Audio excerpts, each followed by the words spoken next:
And we are back with part two of the Machinations of Love.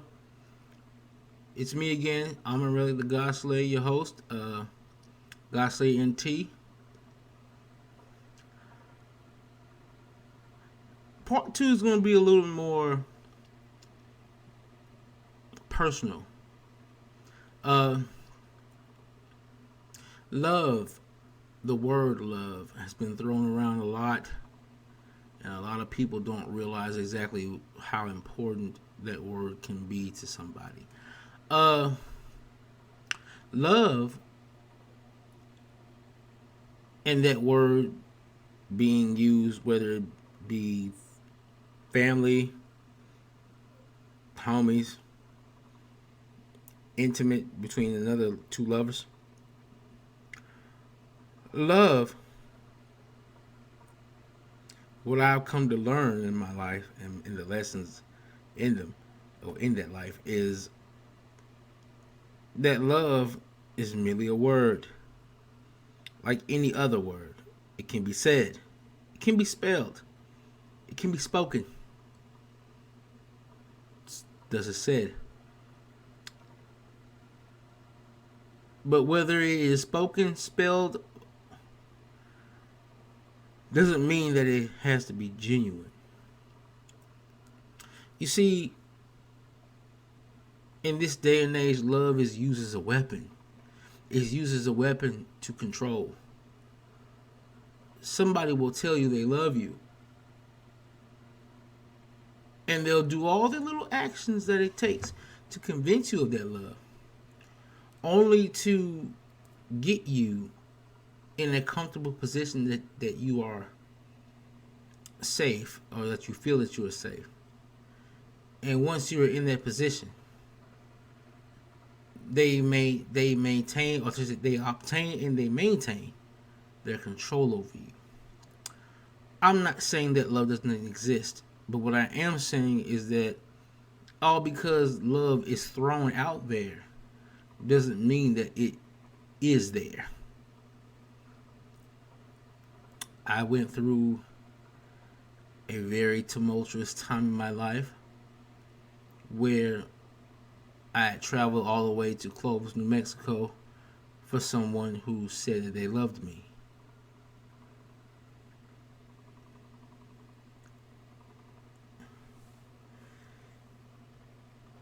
Even the very last day, on the day they decided to throw everything away, that very day they sat on my lap and they told me that they loved me. We had an intimate, loving night just beforehand. They kissed me and asked me if I wanted anything for dinner.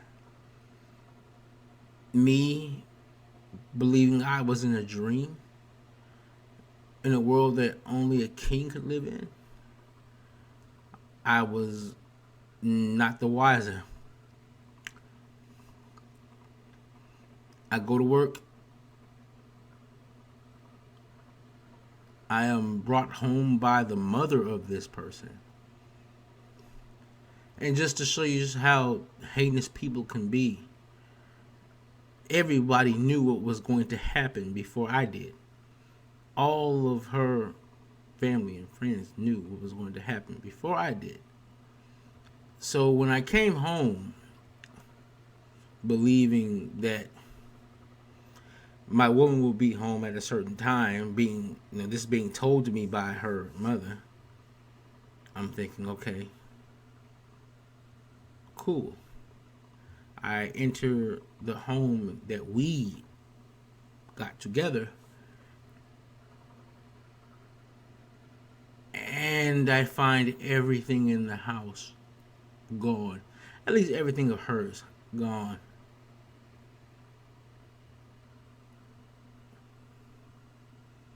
In the beginning, I thought it was a prank. I laughed it off. But then the darkness began to seep in, and I began to realize this was not a prank. This woman had coerced me to come 5 states away from anyone and everything I knew. And she had left me there.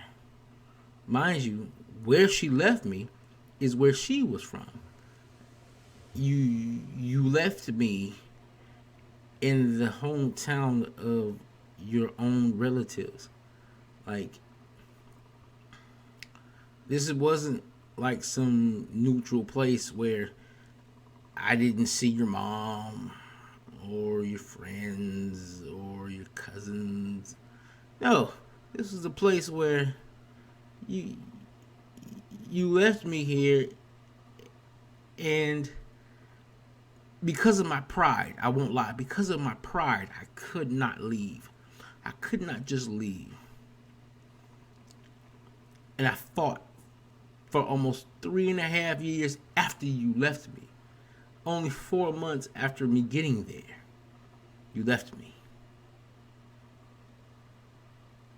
And for almost 4 years afterwards, I fought to make something of it in the spit of a town called Clovis, New Mexico, with no one but your family there and people that you grew up with, your friends. They were all a part of what happened to you. Or should I say, not what happened to you, but what you did. So I am in the nest of my enemy, trying to create a future. Me, the bold one who would not walk away.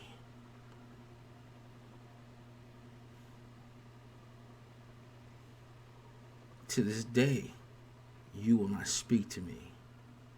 To this day, you will not give me an explanation as to why. And you know who you are. But for everyone else, you will remain anonymous. And I will say this much. You are the one who taught me that all because you say it, all because you act like it, doesn't mean you mean it. Love, or at least the word and the actions, can be very fickle. And this goes back into my part 1. In terms of that, the only reason why you left me, I can already tell. I already know the reason, because after you left, I did my digging, I did my research, and I found out that you were a woman who was used to having a rich man. You married a millionaire at 19. So when I ran into you, you were already used to a standard.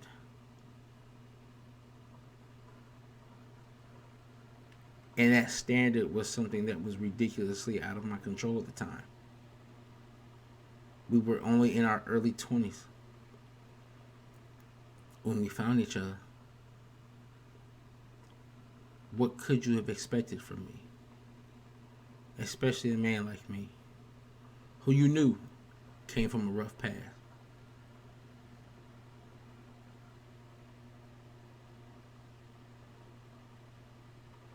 But like all truths, they come out in the end, and it wasn't until after you left, and I actually decided to dig for a lot of the things that I couldn't explain, that I began to realize that, oh, the reason why you left me is because you panicked. You panicked. You realized that little check from the military that you got from leaving basic camp early, because you were too weak to finish, wasn't going to be enough to satisfy your overindulgence as a woman who's been catered to, basically. And while you chose to make the man before me, your husband, or your ex-husband, the previous man, basically, while you chose to try and paint him as a demon. And this is another thing, men, you must understand. Be careful of women who paint their exes as demons. Because more often than not, there's a reason why that man left them. And after finding out all the things I found out about you, I realize the reason why he left you, especially being a man well paid as he is, with $1 million career. I can see why he decided that, yeah, I'll take care of our child. Blessings be upon that child. But I will never take care of you. And yet you made him out to be a demon. You made yourself out to be such a lost soul. Nobody cares about you. Nobody's going to help you. But the entire city of Clovis, damn near, helped you leave me. To the point to where you were lying and telling people that I tried to kill you. And so now I have an entire city of people who automatically want to fight me on sight simply because of what you said. And my thing is, y'all all saw her leave. Y'all all helped her leave. What fucking mark did you ever see on her that would have said that I would have beat her? I weighed 312 at the time. You were a $110. If I wanted to hurt you, you'd be hurt. You know that. They knew that. That's the reason why ain't none of them motherfuckers ever touched me.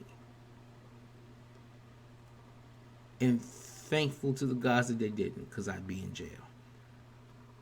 But my bottom line is that you told me you loved me.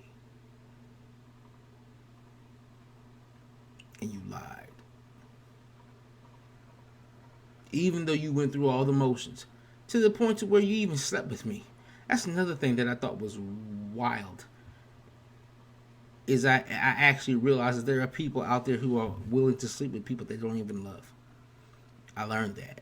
Like that, I don't have to. I learned that the humanity has the capability to sleep with you and not even give a damn about you. If anything, hate you.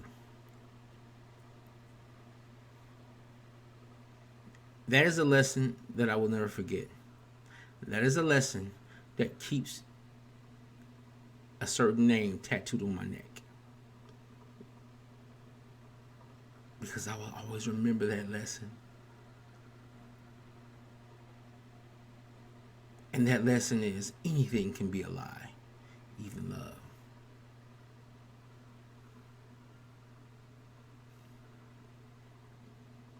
You can only trust a person as far as you can throw them. And most people can't throw people pretty far. And on top of that,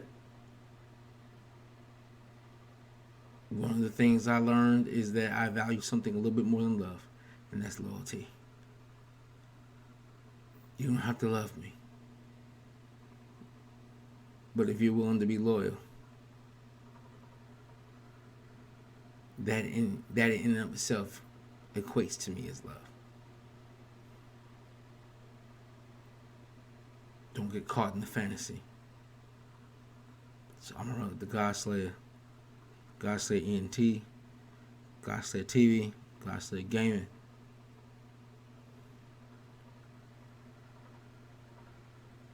I'll see you guys next time.